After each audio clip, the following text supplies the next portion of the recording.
I've thought a lot over the last few years of how we can be responsible technology makers and make things that make us more human.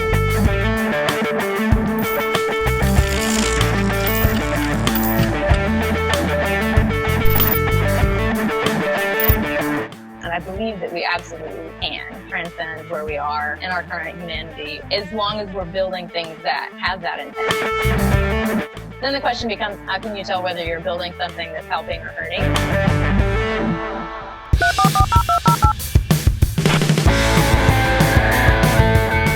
Welcome to the HackerNoon podcast. I'm your host, Trent Lapinski. In this episode, I interview Cris Beasley. She's a product manager, startup founder, and she runs a podcast and is also a writer. In this episode, we discuss what it takes to create technology that interfaces well with humanity. And we talk about some of the pitfalls and some of the problems with the current technology that we have today and where we can go in the future and how we can build technology that better fits and suits humanity moving forward. This is an amazing episode, so please stay tuned.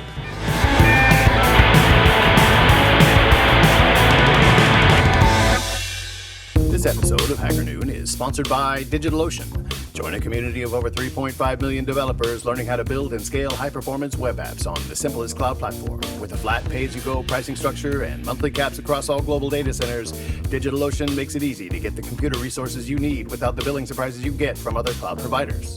Discover why developers love DigitalOcean and get started with a free $100 credit at do.co/HackerNoon.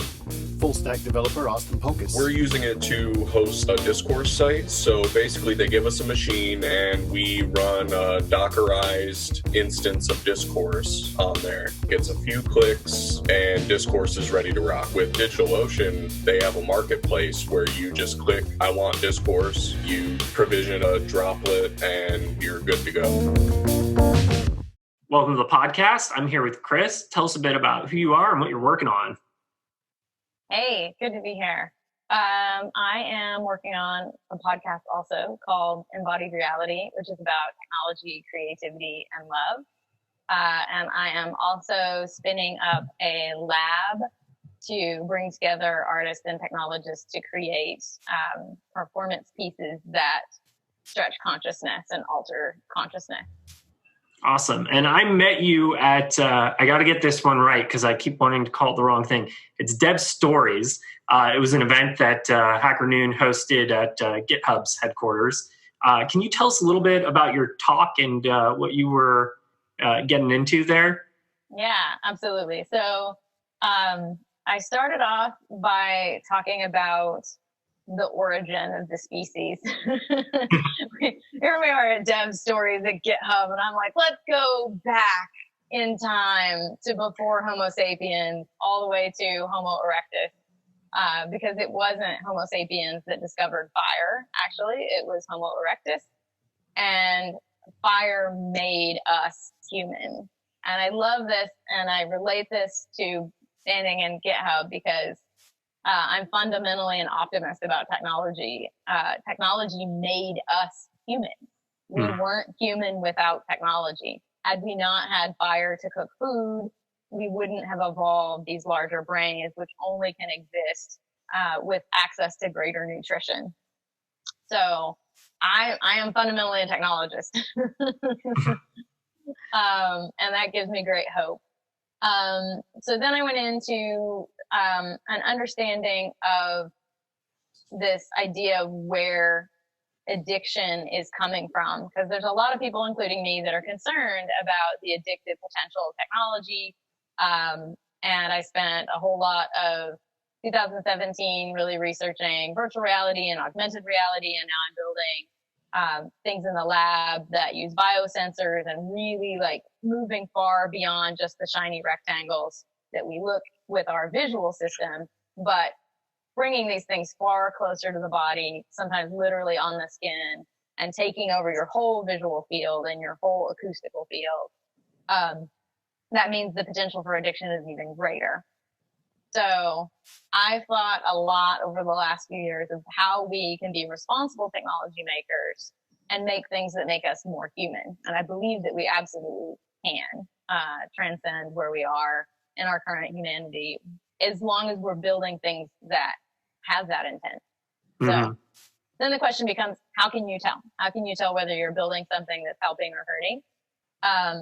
And I think about it from the framework of the addiction pathways, the reward pathways in the brain, which if you understand the reward pathways, you also understand happiness. Like addiction and happiness use exactly the same reward pathways. And there are 4. It's always more complicated than this, but for today's purposes, we'll talk about dopamine, serotonin, oxytocin, and endorphins. So endorphins are what you get when you're riding a motorcycle around a hairpin turn, or jumping out of a plane, skydiving, or, to go back further to our prehistoric selves. If you're chasing a rabbit and you run through a bramble patch, you need that pain reliever of the endorphins to be able to keep going. It's a runner's high, basically. Yeah. Endorphins are definitely part of the runner's high. But it's not a great way to get lasting contentment, because you can't be scraping a peg on your motorcycle all the time. You can't spend like 12 hours a day in that kind of happiness. So we're sort of familiar with that. And I think for the most part, technology doesn't hit that button. It does show up in things like horror movies or horror VR. You're getting that endorphin hit because your body is processing that there really is an alien that might kill you. Video games to some extent. Yeah, video games for sure. And that's how they give you that high. And then the other one that I think your cell phone typically is exploiting the most, that is addictive, is the dopamine, dopamine push. And that you get when you hear the notification bell that says you got a text message. You're like, ooh, somebody has something to say to me. You get that little which you can feel if you're dozing off, about to go to sleep, and you hear that bell and suddenly you're wide awake. That's the dopamine arousing your sympathetic nervous system to wake you up and put you into this more awake, aroused state. And that's great, because sometimes we need to be awake and aroused. There's nothing wrong with dopamine. But if we have dopamine happiness and endorphin happiness, again, they don't lead to lasting contentment, because what happens if that bell on your phone rings all day? It stops making you feel good. You get over aroused and unhappy and wigged out. So then what's left, right? So if we look at the B.F. Skinner experiments, the sort of famous lever that the rats hit to release the morphine, which releases dopamine, that's to me where I am trying not to go with technology that I'm building. But the story usually stops there. We usually hear about the rat experiments and the lever and the Skinner box. And this is the cautionary tale of what not to do. But actually, there was a series of follow-up experiments by a different researcher, whose name I can't remember at the moment. We maybe can put it in the show notes. No worries. Where they built the rat park. They took a look at the Skinner boxes in the cages, and they said, this is really weird. Rats don't live in little metal cages individually with a little, a lever and a water bottle filled with morphine. Rats are social creatures, much like ourselves. And so they wanted to know what would happen if rats were given the choice between hanging out with their buddies, or running on the wheel, or exploring the empty tin can. They gave them a sensory rich environment with their homies. And then they gave them the same bottle of sugar water and morphine. And the rats who were not kept in isolation, who lived in the rat park, used up to 18 times less morphine. So what that says is, what's happening in this greater ecosystem? Do people just have a life of isolation? Is our greater environment, not just what's on the screen itself, but what's happening in the whole bigger ecosystem of our culture and our communities. Because we're all social animals, and when given the opportunity to wean themselves off, in one group of the rats, they took them and intentionally got them addicted. And then they returned them back to the rat park, and they looked at how many of those rats would endure the pain of withdrawal from the morphine. Because when you're on morphine and you're getting that dopamine, it takes you out of being social. It makes you completely in your own world and isolated.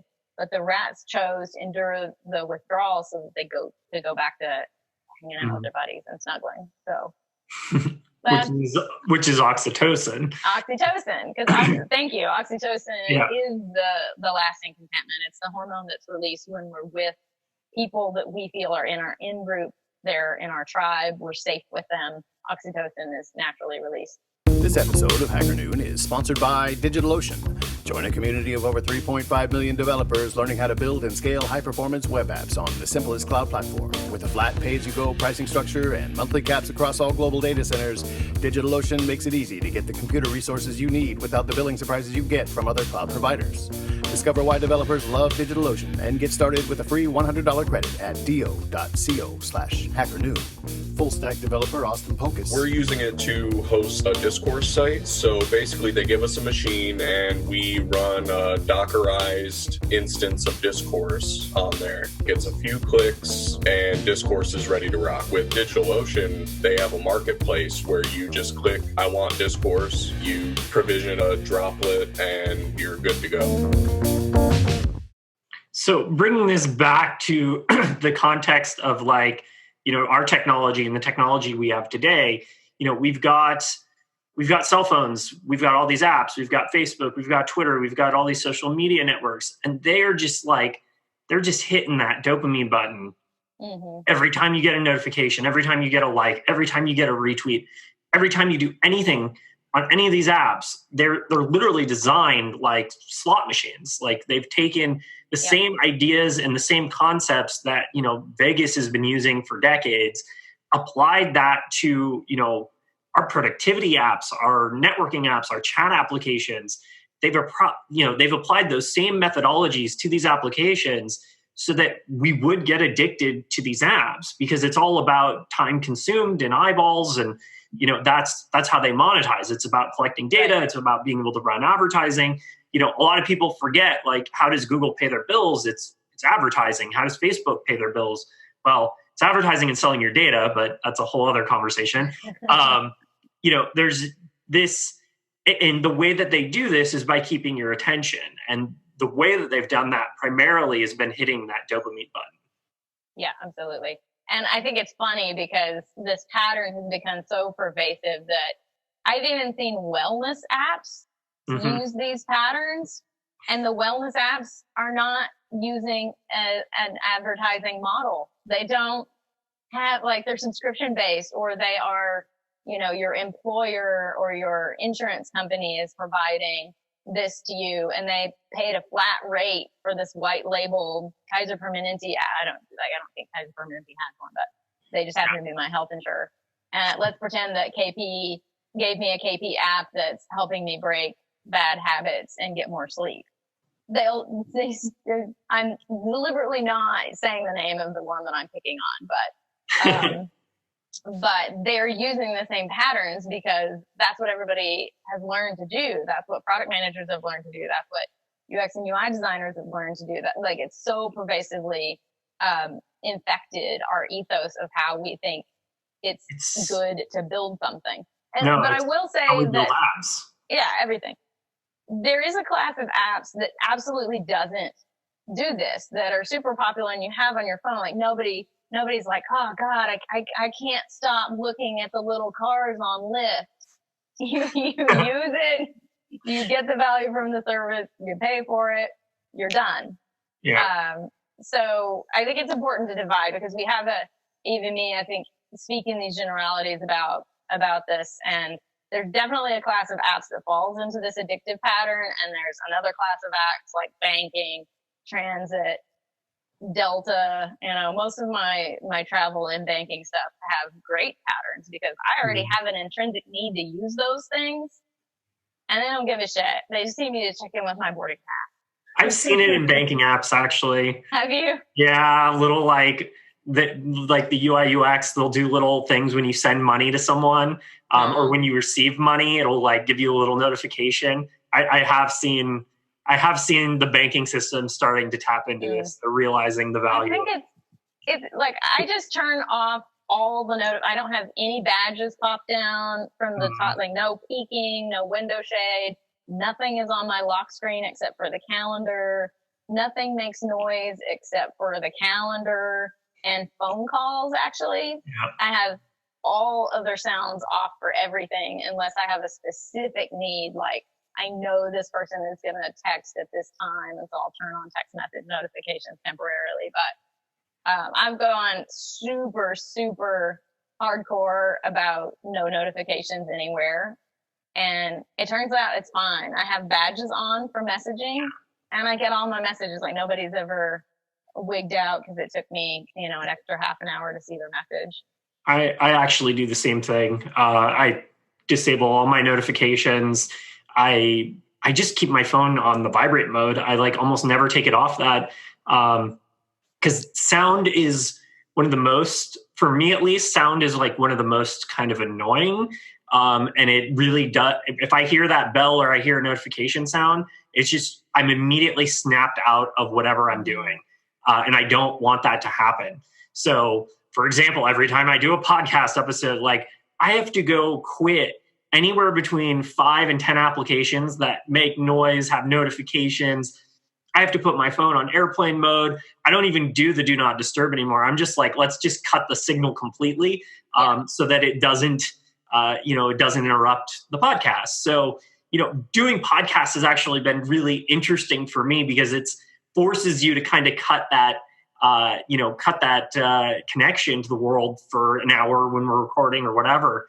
And it feels good. It feels nice to have a conversation with someone and be able to focus on that conversation and be able to listen and take the time and energy to do that with knowing that I'm not going to have, 15 different things trying to get my attention. Yeah, because this practice of giving your attention fully to someone else is so healthy. Like that is what releases the oxytocin, is connecting and deeply. And every time you have something that's pulling you out and pulling you out and pulling you out, even if it could pull you out, even if you just have a, one thread of your 8-core processor watching something else,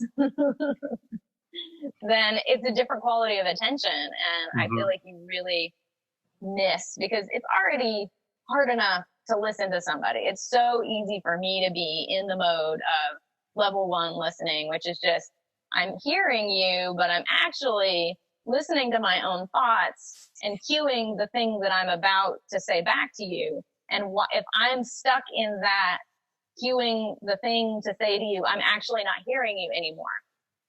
But I am a podcast guest, so I need to respond with something. So being able to actually be with what you're saying and be with my own thoughts is level 2 listening. And it's hard.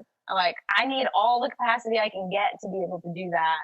And then if you really, really are up on a master level, then you can do level 3 listening, which is not applicable because we're not in a bigger room. But level 3 listening would be being with what you're saying, being with what my own thoughts are having, but not letting them overwhelm, and being able to hear what else is going on in the room, which might not even be speech. It might just be attending to who's looking at who and what the energy of the room is doing. Like, is our conversation alienating other people? Is it engaging some people and not others? And being able to like check in and hold all of that is a level of awareness that really demands all of my capacity. And if I've got crap going on that's even outside the room, that's the whole global internet trying to get my attention, I'm not that kind of bodhisattva. I'm not that good, so I have to conserve my awareness. Well, and you brought up a good point is, body language is really important. Visual cues from other people. And I feel like we've lost a lot of that ability to understand and interpret and even communicate effective body language for particular situations. For example, someone might be in a meeting and might be doing something that, sends the clue, a clue to the rest of the room that, they're anxious or they're nervous when maybe they're not. Or they're showing closed body language when really they are listening and trying to be open to what's happening, but they've been trained or they have a habit of just doing a certain thing that makes it seem like they're more closed off. So body language is like a really critical component to a lot of communication. That's why I like to do Zoom and video. And the people who are listening to the audio, like, yeah, you're missing out a little bit because you don't get to see the body language. I mean, that's why I love doing this with video as well. So that you get to see the guests, get to see the interaction that's kind of happening. It's a little more human, in my opinion, because body language is so important. Yeah, and even if someone is listening to this and they're just getting the audio, the conversation between you and I is different because we can attune to each other. Mm-hmm. So the ultimate product, even if somebody's not seeing the video, is better because you and I can communicate better. And the audio ends up being different because we can see each other right now. Yeah, exactly. And you're coming at this from a product manager perspective. You've worked in UI UX, you worked for Mozilla, you ran your own company as well. Can you talk a bit about your background and kind of where you're coming from with this perspective? Yeah, absolutely. I'll start with my experience with Mozilla. I was doing UX design there and really had an amazing opportunity to travel the world promoting open source values and work on some amazing projects and do some activist projects. Like, I don't know if you remember when SOPA and PIPA were a thing and they were about to destroy the internet, and like it happened really quickly and we were all on IRC back in the day before Slack. And just a channel appeared and we really quickly hacked together a protest, and I was able to connect our donation page with the EFF people. And that's the kind of, just working at Mozilla, I felt like having my email address at mozilla.com just gave me this golden key to like, I can just up and email EFF and they'll write me right back. Yeah. So that was extraordinary. And I worked with some amazing cryptographers designing a federated authentication system. People might know as Persona, which sadly did not get continued, but, just got to be in the depths of the reality of trying to make things at such a big scale and influence, internet protocols on something as critical and core as identity was an amazing challenge. And then you've been a CEO as well. Yeah, I left Mozilla and decided that the most interesting thing that I could do next would be, it was very much shaped out of 3 months that I spent in Cambodia, taking a leave of absence from Mozilla. And I got really interested in the apparel industry because Cambodia, being one of the lowest GDP countries on earth, is one of the countries of last refuge for apparel manufacturers to relocate from. So at first, manufacturing went to China, and then China started to have a middle class and wages rose. And so they moved them out of China into places like Cambodia, where they can pay people, like $2 or $3 a day. And so I just got really interested in the realities of apparel manufacturing and was inspired to start a sustainable apparel brand based on sizing, using machine learning to craft a much more effective sizing system that used laser cutters, and every pair of jeans that we made was custom fit to the client. Not technically custom fit, modular customization. If anybody's really paying attention, there's a huge difference between those. But yeah, using AI to generate sizes. Awesome. And so now you're working on your podcast and you're working on your new lab. So what's kind of next for you?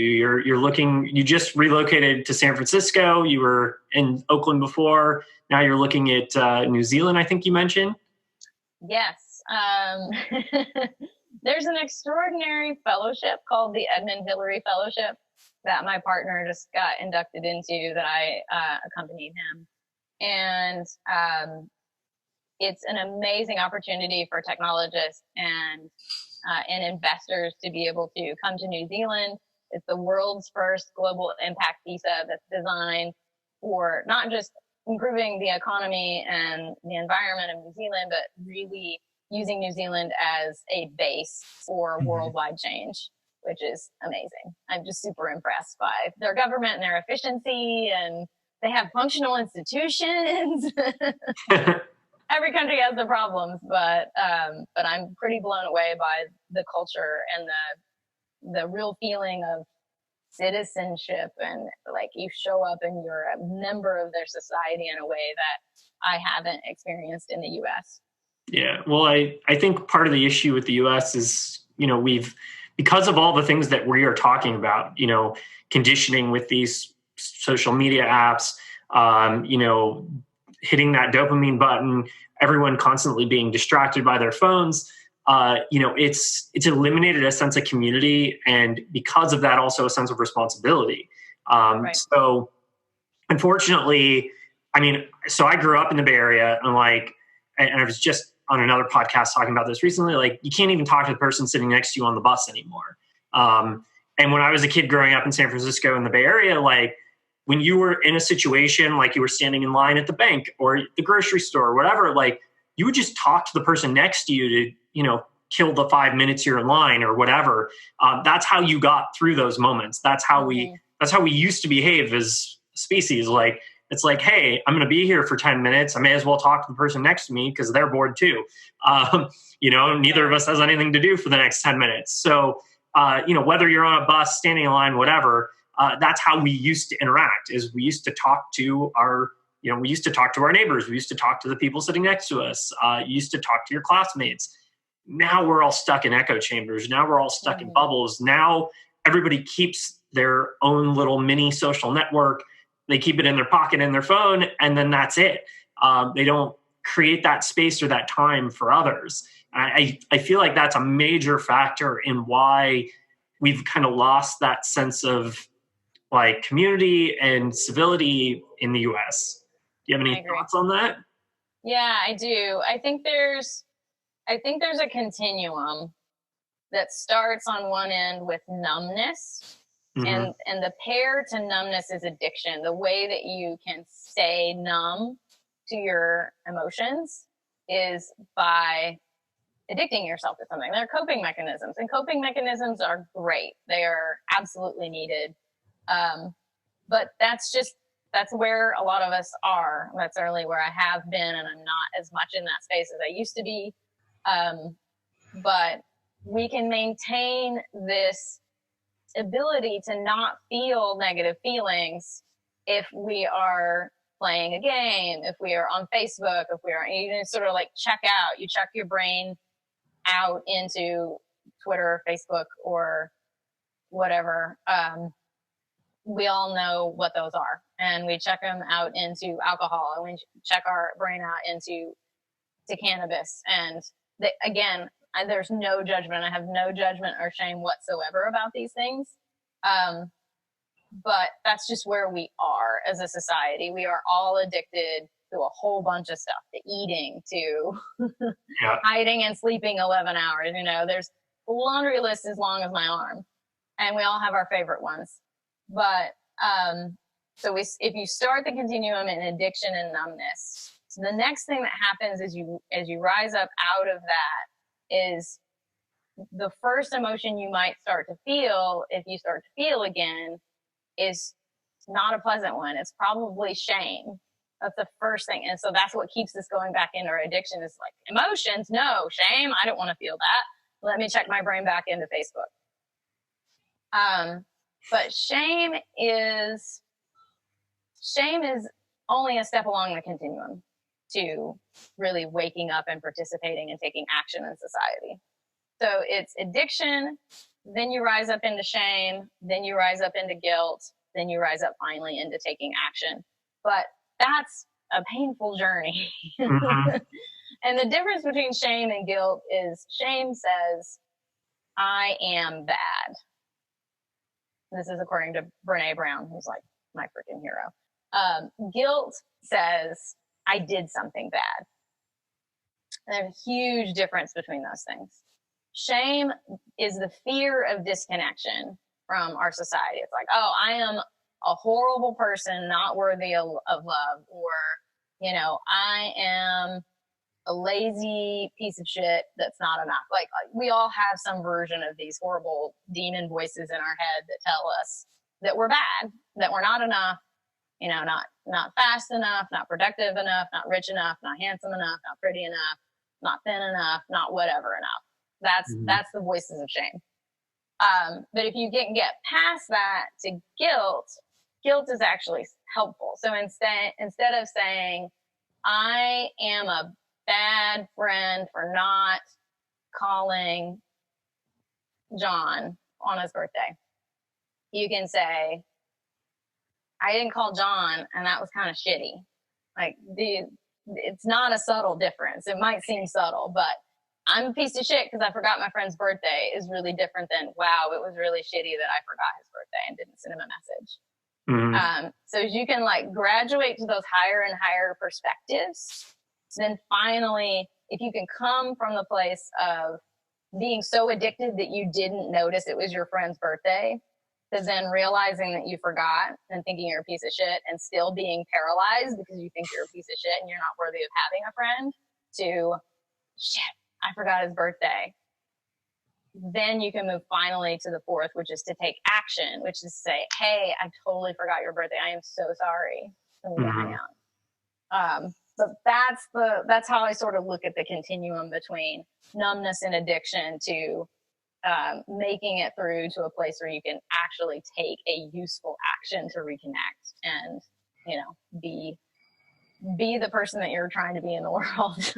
Are there any other things that people can do to kind of break the addiction and, you know, be more present and aware? Yeah, I would say the most critical thing is that like there's a loop between addiction and shame that keeps you stuck in it. Mm-hmm. And it is, it's so funny because shame is all about the fear of disconnection, but shame itself is what keeps you disconnected. Thinking I'm a shitty friend, I'm a terrible person is what keeps you from actually being able to reach out and say, hey, that was crap. I'm so sorry. That's where we get cut off. And if we go back into addiction, if we say, oh, I'm a piece of shit, I better smoke some pot and numb those emotions because I just can't sit with feeling uncomfortable long enough to do something about this, is this weird shame spiral. Because then we like double down on the shame and go, God, I forgot my friend's birthday. I smoked pot. Now it's 3 days later. And you tend to just like stay in that loop and like, oh my God, now it's 4 days later. And now it's 5 days later. It just gets worse and worse and worse. But if you can look at your coping mechanisms as actually a good thing to have, like, thank God I smoked some pot. I was super overwhelmed and couldn't handle that moment. Because I smoked some pot, I got a good night's sleep. Now I feel a little better. Now I can do something better. So like if you keep yourself in this shame cycle with whatever your coping mechanisms are, like just relabeling them from addictions to coping mechanisms and being grateful that you have them, no matter what they are, they're helping you stay on the planet and you're making a totally rational choice to use those. Then you can be like, because I did that, I feel a little bit better. Now I can take a walk. Great. Now I took a walk. Now I feel a little bit better. Now I can write the text message I wanted to send.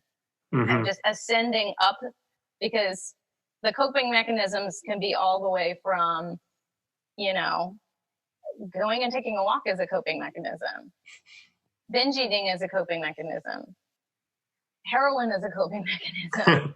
Cutting yourself so that you don't commit suicide is a coping mechanism. Like there's kind of a ladder of ones from more severe to less severe, and you're just trying to ascend up the ladder and exchanging coping mechanisms for the next one up. That one of the ones I've noticed a lot of people do in San Francisco is they keep themselves eternally busy. or their calendars like planned where they know everything they're doing for the next like 3 months and like can't allow anything else to like pop up. And I'm like the total opposite of that. I'm like, I don't want to know what I'm doing tomorrow. I don't. I want tomorrow to be new and interesting, and whatever presents itself. I mean, obviously, if there's something scheduled, it's like, yes, I need to do that. That's a priority. I need to have that meeting or whatever. But like, I like not knowing what I'm doing tomorrow. But I know so many people who are afraid of that. And they like knowing that, you know, on Thursday I'm doing this, on, you know, Wednesday I do this, on Friday I'm doing that. And just having that like pre-planned structure that they're constantly have something that they need to go do. That's its own, I've noticed that absolutely often its own form of addiction. Oh, absolutely. And that's, you know, that's probably pretty high on the ladder. That's better than like feeling like your life is out of control and, you know, like having some really severe, some super severe ones. It's not disabling. It's not disabling. And it's a coping none of them are, I mean, in a way, I would say none of them are disabling. They are all abling. They are all taking you from a less disabled state to a more abled state. It just may be that your baseline is in a different place. And for the most functional someone could be who's addicted to opioids is in that place. That's the most functional that they are able to be in this moment. And we have this narrative that like, if you had more willpower, if you were a better person, you would just decide to give up this coping mechanism. But actually that's not what happens. Like, you have to heal the underlying issue, and then you can move forward, and then you can, like, you'll naturally have that coping mechanism fall away. But if you just decide that you're going to give up, you know, one, you're going to pick up another one, and you might pick up a worse one. So instead of this shame game that we play that gets us stuck in that place, look into what is hurting, you know, like what's the rock in your shoe that's causing you to want to not feel anymore. And that's, you know, that's real deep work, but that's what it means to grow up and be an adult and like be a functional member of society. And that's fine. Lifelong process. And we've talked a lot about kind of the micro of how this works in this episode so far, but I really want to talk also about the kind of macro picture of, you know, how a lot of this technology and a lot of the decisions that have been made that have been put into these apps and these companies, you know, how that's impacted our economy, how that's impacted our society. We were talking a little bit before we were recording about, you know, potential impacts that, you know, technology and some of these things are going to have on our economy soon. Can you talk a little bit on that and what you think is potentially coming? Well, my favorite thing that gives me a spark of hope is Holochain, which I'm curious how many people have heard of. Are you familiar at all? Yeah, I've actually interviewed them. They were one of the first episodes I did on my previous podcast. So nice. I've been following them for a few years now. Fascinating project. Very fascinating project. Do you want to explain it, or should I? Yeah, I would love to. Okay. So what has me excited about Holochain is that it is capable of operating at a scale that you could run any app on, and most blockchain technologies that are running on consensus never going to have enough they're just not big enough, they're not fast enough. It would completely fall over if you were trying to run Twitter at its current scale. But on Holochain, you can be running if there were a Holochain version of Twitter, then it can be peer-to-peer hosted. And that changes everything. If I was running the Holochain Twitter app on my phone, every 13 minutes, I would need one of the cores to do 2 seconds worth of processing to give 100x redundancy.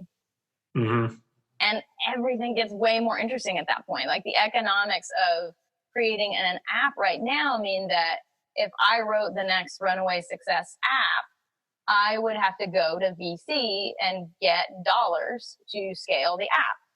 And with apps that are written on Holochain, every person that you add, every user that you add, every installed app adds redundancy to the system, adds strength and robustness to the system. And it's a regenerative way of thinking about tech platforms that's modeled on the earth and the way that when we add more members to the system, it should get more resilient instead of more brittle.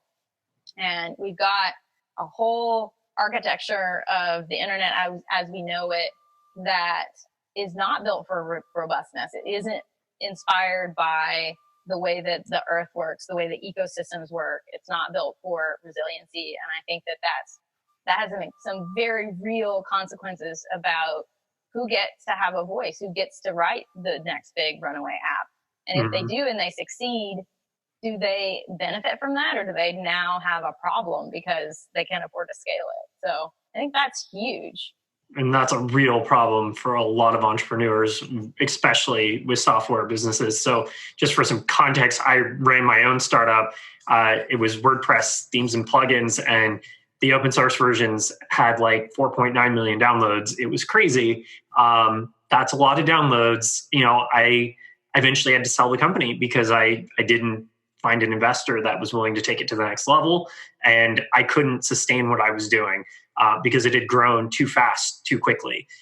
So that's a very real problem with all of these apps, and Holochain and the core concepts behind it absolutely do solve it. Yeah, I think it's very interesting as well from a standpoint of what happens in the event of natural disasters or man-made disasters where you have partitioning. So if I move to New Zealand and the undersea cables get clipped for one reason or another, and I'm running Holochain Twitter, it will still continue to function in a meaningful way. Yeah. I won't open up Holochain Twitter and it will say, sorry, these tweets are taking too long to load. It very naturally partitions, and I would see the tweets from the people that are in my network partition, and I wouldn't see them. I wouldn't be able to DM anybody that was outside the partition, so that would obviously be noticeable, but I would still have functional communication. The app would still meaningfully work. You could still talk to your neighbor. Exactly. You can still talk to your neighbor. And as soon as the partition was restored, the data would all just knit back together quite easily. The only thing that would be a problem is if there was rival data. So if I registered a new username, anytime where the data has to be unique, and somebody else outside the partition also registered that same username and was validated, then you have to have, like, what I love about the architecture is that they are not coding in any assumptions about the culture of these communities. This is super important. Like, I'm so impressed that they got this right. They're not saying we're going to make a choice in our architecture that if there's rival data, that it will be adjudicated in a particular way. They're allowing the providers to make that decision. So in one community, in Holochain Twitter, they would lock both users and send them both a reset code, and they would have to come to some mutual agreement. In another community, they might auction that right off. In another community, they might have a different way of deciding this. Maybe there's a community of panel of people who decide who gets it. But I think it's really, really smart that the architecture has made some choices where it's really important to make choices. And then they've allowed some of these cultural norms to be set by the communities, because you just cannot abstract some of these questions. And why do we need something like Holochain? What do you see that's kind of happening right now with the current, the current technology, the current system? Why do we need these solutions? Is there a problem today? I think there's an enormous problem with the way that technology gets created and funded, because it does get funded through such a narrow lens that is so poor at bringing in diverse viewpoints and bringing in diverse business models.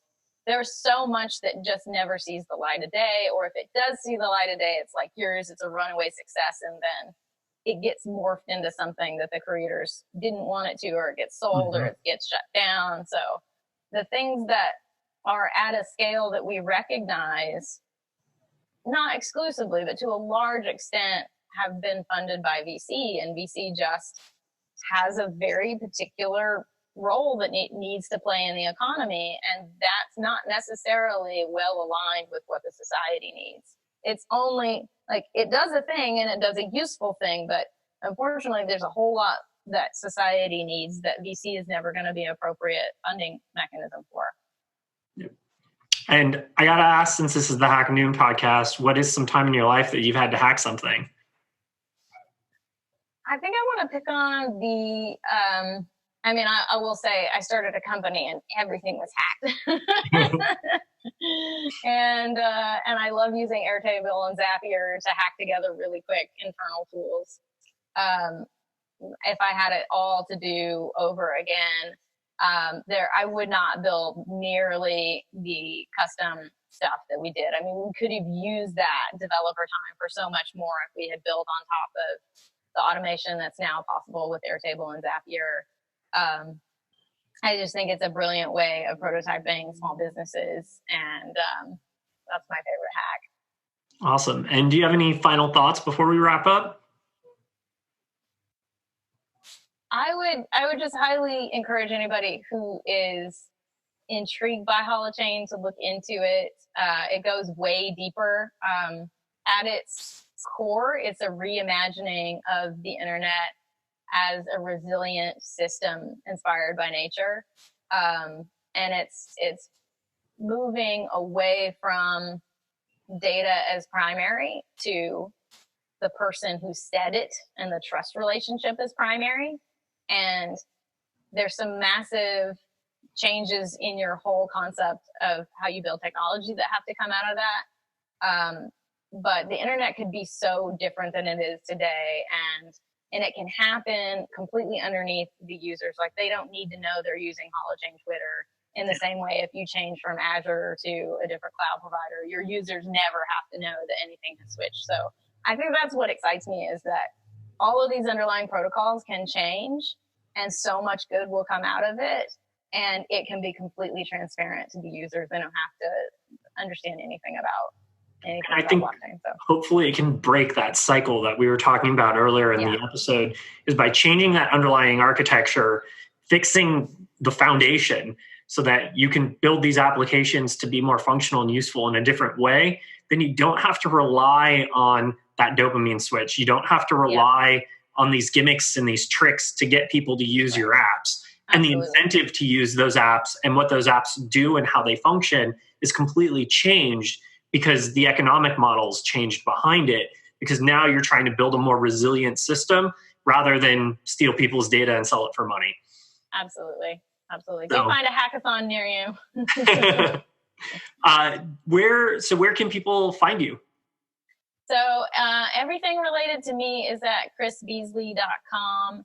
And if you're specifically interested in the lab, that's at hackreality.co. And all the podcasts and my essays and a whole bunch of goodness is on there.